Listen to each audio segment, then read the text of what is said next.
Hello friends, welcome back. स्वागत है आपका इंटरनेशनल रिलेशंस के बहुत डिफरेंट इंपॉर्टेंट टॉपिक कि किस तरीके से इंडिया कोशिश कर रहा है सेंट्रल एशिया के साथ अपने रिलेशनशिप को फॉर्म करने की, स्टैब्लिश करने की, स्ट्रेंथन करने की। क्या है इंडिया की सेंट्रल एशियन आउटरीच? सबसे पहले तो टॉपिक न्यूज में क्यों बना रहा, तो दोस्तों पिछले महीने में जो हमारे एक्सटर्नल अफेयर्स मिनिस्टर हैं श्री एस जयशंकर, उन्होंने जो पूरा सेंट्रल एशिया है उसमें 4 महीने में तीसरी अपनी विजिट की है। इसमें उन्होंने सबसे पहले विजिट किया किर्गिस्तान को, और किर्गिस्तान को उन्होंने जब विजिट किया तो इंडिया ने वहां पर रफली $200 मिलियन लाइन ऑफ क्रेडिट को वहां पर एक्सटेंड किया ताकि किर्गिस्तान अपने डेवलपमेंट प्रोजेक्ट्स को फंड कर सके। उसके साथ वहां पर उन्होंने एक मेमोरेंडम ऑफ अंडरस्टैंडिंग भी साइन किया high impact community development projects के लिए, जिसको SICDP भी कहा जाता है। वहां से उन्होंने विजिट किया कजाकिस्तान को, कजाकिस्तान की कैपिटल नूर सुल्तान। वहां पर उन्होंने 6th foreign ministers conference on interaction and confidence building measures Asia, जिसको CICA भी कहा जाता है, अटेंड किया। उसके बाद फिर आर्मेनिया को ऑन अक्टूबर 13, और वहां जाने से पहले उन्होंने उनके जो काउंटर पार्ट्स हैं रशिया, उज्बेकिस्तान, तुर्कमेनिस्तान, उनके साथ रीजनल कॉपरेशन को कैसे एनहांस किया जा सके उसके बारे में भी डिस्कशन किया। और इस सारे विजिट्स का एक बहुत मेन रीजन माना जा रहा है अफगानिस्तान की इमर्जिंग सिचुएशन। और इस इमर्जिंग सिचुएशंस की वजह से सिर्फ इंडिया ही नहीं, न्यू दिल्ली ही नहीं, लेकिन जो आसपास के सेंट्रल एशियन कंट्रीज हैं, रीजन्स हैं, उनके सामने भी बहुत नए चैलेंजेस उभर कर सामने आ रहे हैं।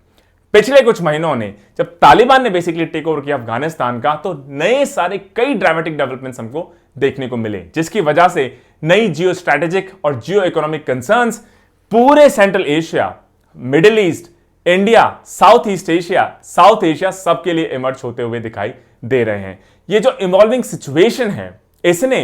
इंडिया रीजनल बायलैटरल टाइज चाहे सेंट्रल एशिया के साथ हो, उसके अलावा जो कॉकस रीजन है, उन सभी के सामने एक नया चैलेंज पोज किया है। तो सभी कंट्रीज ने इस बारे में सोचना शुरू कर दिया है कि अब साइलोड अप्रोच की बजाय सब क्यों ना एक साथ आके इस चैलेंज को टैकल करना शुरू करें। क्या रूल्स ऑफ एंगेजमेंट होंगे अफगानिस्तान के साथ, उस पूरे रीजन के साथ? जब CICA इन्होंने बेसिकली जब अटेंड किया कजाकिस्तान में, जो कि 6th foreign ministers conference on interaction and confidence building measures in Asia है, वहां पर इंडिया ने काफी बेसिकली जो नेगेटिव्स हैं चाइना के बेल्ट एंड रोड इनिशिएटिव, किस तरीके से डेट ट्रैप बनता जा रहा है, या one belt one road initiative है चाइना का, कैसे कई कंट्रीज की खासतौर से इंडिया के सॉवरेनिटी को चैलेंज कर रहा है, उसके बारे में भी काफी वहां पर सुनने को मिला। जो चाइना के मेथड्स हैं कि किस तरीके से ये आर्म ट्विस्ट करके या डेप्थ डिप्लोमेसी के थ्रू बहुत सारे कंट्रीज, पिछले चैप्टर में या पिछले लेक्चर में जैसे हमने कवर किया, चाहे श्रीलंका हो, चाहे बांग्लादेश हो, या फिर अफ्रीकन कंट्रीज हो, कि चाइना ने उनको पहले फंड किया, लेकिन बाद में उन कंट्रीज की ऐसी कंडीशन हो गई कि उस लोन को वो चाइना को वापस चुकाने की हालत में नहीं रही, जिसकी वजह से जो उनके इंपॉर्टेंट नेशनल एसेट्स हैं उनको प्लेज करना पड़ा, या बेवजह उनको लीज पे देना पड़ा चाइना को, चाइनीज रिलेटेड कंपनीज को, जिसकी वजह से अल्टीमेटली जो सॉवरेनिटी है उन कंट्रीज की वो कॉम्प्रोमाइज होती है। इसके बारे में भी इंडिया ने सेंट्रल एशियन फोरम्स को, सेंट्रल एशियन इनिशिएटिव्स को, सेंट्रल एशियन कंट्रीज को, सॉइल को बेसिकली बहुत इफेक्टिवली यूज किया। इसके अलावा इंडिया ने सेंट्रल एशियन विजिट्स के दौरान जो पाकिस्तान का सपोर्ट है क्रॉस बॉर्डर टेररिज्म को लेके या इंटरनेशनल टेररिज्म को लेके, उसको भी उठाने में बहुत इफेक्टिवली यूटिलाइज करने की कोशिश की है। एक शॉर्ट डिस्कशन हो जाए इंडिया और आर्मेनिया की टाइज में। ऑनरेबल फॉरेन मिनिस्टर एक्चुअली पहले इंडियन एक्सटर्नल अफेयर मिनिस्टर बन गए जिन्होंने आर्मेनिया को कभी भी विजिट किया हो। जब उन्होंने आर्मेनिया को विजिट किया, उनके जो काउंटर पार्ट हैं अरारत मिर्जोयान, इन्होंने बेसिकली दोनों ने एग्री किया कि दोनों कंट्रीज क्लोजली वर्क करेंगे कि किस तरीके से हमारे ट्रेड एक्सचेंजेस को, कल्चरल एक्सचेंजेस को, और जो टोटल ओवरऑल बायलैटरल रिलेशंस है उनको कैसे इंप्रूव किया जाए। और आर्मेनिया की first ever visit bye an Indian external affair minister में श्री जयशंकर जी ने, उन्होंने बेसिकली सपोर्ट एक्सटेंड किया कि जो नोग्रोनो करबाख की कॉन्फ्लिक्ट है अजरबैजान और आर्मेनिया, और very interesting, private corporate sector job छोड़ने से पहले मेरी लास्ट पोस्टिंग अजरबैजान में रही when I was working for British petroleum. और आर्मेनिया और अजरबैजान में इस रीजन को, जिसको नगोर्नो करबाख कहा जाता है, लगभग 30 साल से लगातार बनी हुई, और हाल ही में इस कॉन्फ्लिक्ट के बाद ऐसा लगता है कि ज्यादातर एरिया पे अजरबैजान कब्जा अब कर चुका है। इस पूरे कॉन्फ्लिक्ट का अजरबैजान और आर्मेनिया किस तरीके से पीसफुली सोल्यूशन निकाल सके, इसके बारे में भी इंडिया ने आर्मेनिया की विजिट के दौरान बेसिकली अपने सपोर्ट को रिअफर्म किया है और यह भी कहा है कि जो organization for security and cooperation in Europe, जिसको OSCE मिन्स्क ग्रुप कहा जाता है, वो भी एक इंपॉर्टेंट रोल प्ले कर सकता है इस पूरी टेंशन को डिफ्यूज करने में।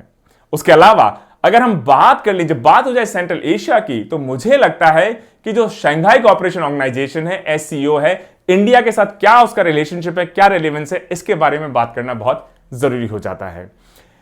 तालिबान ने जब अफगानिस्तान में अपनी सुप्रीमेसी को हाल ही में वापस से रिस्टैब्लिश कर लिया है, तो जो अलग अलग कोएलिशंस हैं, खासतौर से जो शंघाई कोऑपरेशन ऑर्गेनाइजेशन SCO, जो एक्चुअली ओरिजिनली क्रिएट सिर्फ इसलिए की गई थी कि जो अफगानिस्तान से टेररिज्म कैसे निकल कर आ रहा है, पूरा रीजन,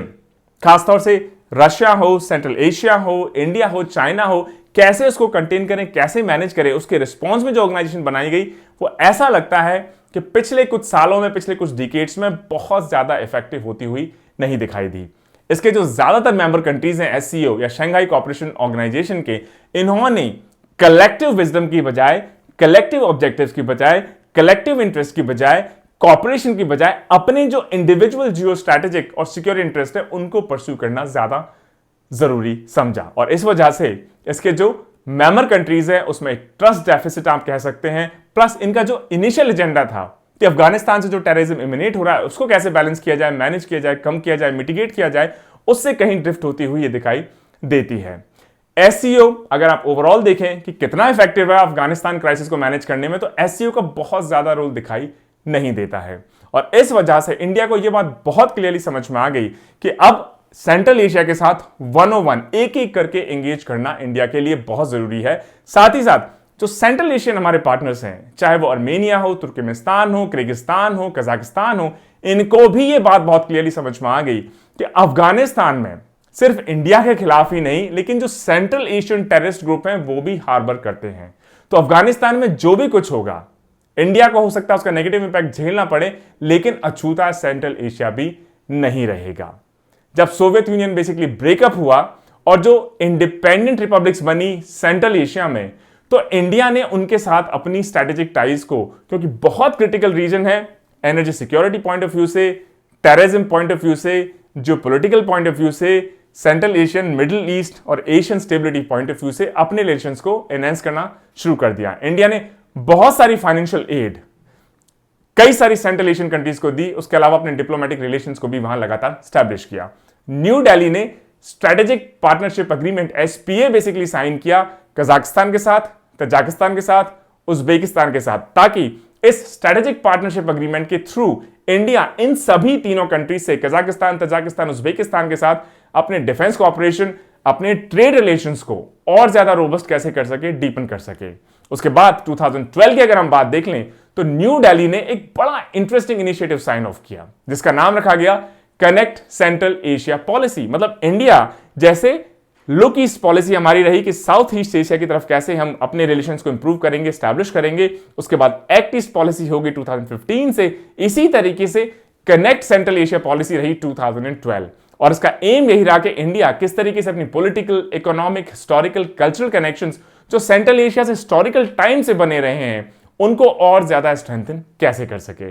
लेकिन इंडिया ने ये जो 2012 में connect central Asia policy basically announce की, इसको पाकिस्तान ने लगातार अपोज किया और चाइना और पाकिस्तान ने मिलकर इस सिचुएशन का फायदा उठाते हुए इंडिया की इस पॉलिसी को शायद बहुत ज्यादा सक्सेसफुल नहीं होने दिया। और उसी का नतीजा रहा कि चाइना ने कजाकिस्तान में जबरदस्ती, अगर आप कहें तो, अपना जो बेल्ट एंड रोड इनिशिएटिव है या one belt one road initiative है, उसको इंप्लीमेंट करना शुरू कर दिया है। दोस्तों,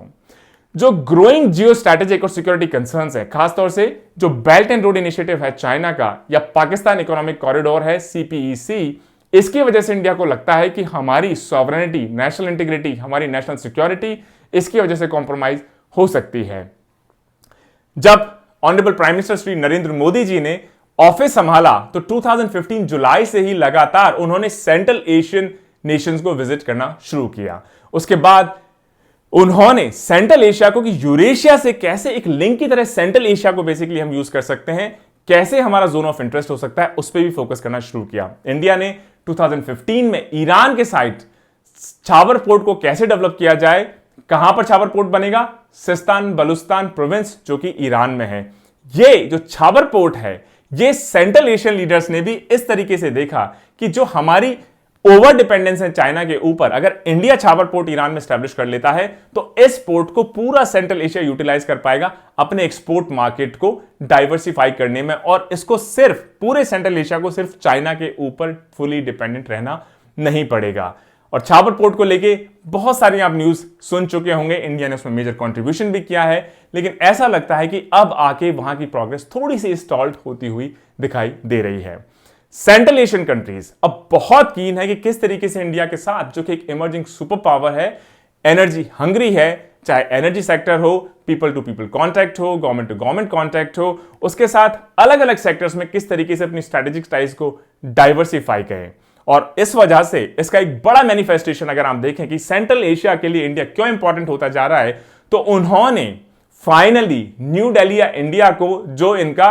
एशगाबाट अग्रीमेंट है, उसमें इंडिया को ले लिया है, अलाउ कर दिया है। और इस वजह से अब इंडिया को अलाउ इन्होंने कर दिया है, इनका जो कनेक्टिविटी नेटवर्क है, जिससे इंडिया अपना ट्रेड और कमर्शियल इंटरेक्शन है सेंट्रल एशिया के साथ और यूरेशिया के साथ, दोनों ही को बहुत तेजी से आगे बढ़ा सकता है। साथ ही साथ पूरे रीजन के जो नेचुरल रिसोर्सेज हैं सेंट्रल एशिया के, उनको भी इस एशगाबाट एग्रीमेंट में आकर इंडिया अब टैप करने की पोजीशन में दिखाई देता है। इसके अलावा अब बहुत कंड्यूसिव एनवायरनमेंट भी इंडिया के लिए इसलिए कहा जा सकता है कि कोरोना या पेंडेमिक की वजह से पूरे वर्ल्ड में इंक्लूडिंग सेंट्रल एशिया में जो एंटी चाइनीज सेंटिमेंट्स हैं, खासतौर से जो सिक्योरिटी थ्रेट्स इमिनेट हो रहे हैं तालिबान से, उसमें न्यू दिल्ली और सेंट्रल एशिया के इंटरेस्ट अलाइन होते हुए दिखाई दे रहे हैं। इसी वजह से दोनों तरफ से, इंडिया की तरफ से, सेंट्रल एशिया की तरफ से भी लगातार कोशिश है कि इन स्ट्रेटेजिक टाइज को और ज्यादा डीपन किया जाए, एंगेजमेंट्स को और बढ़ाया जाए। और इंडिया अभी लगातार कोशिश कर रहा है कि किस तरीके से इंडिया की जो सेंट्रल एशियन आउटरीच है उसको और तेजी से आगे इफेक्टिवली ले जाया जाए, इंप्लीमेंट किया जाए। मुझे उम्मीद है दोस्तों, इंडो सेंट्रल एशियन रिलेशनशिप पे आज ये कॉम्प्रिहेंसिव लेक्चर आपको पसंद आया होगा। Stay tuned for a next set of videos. Until then, जय हिंद, जय भारत।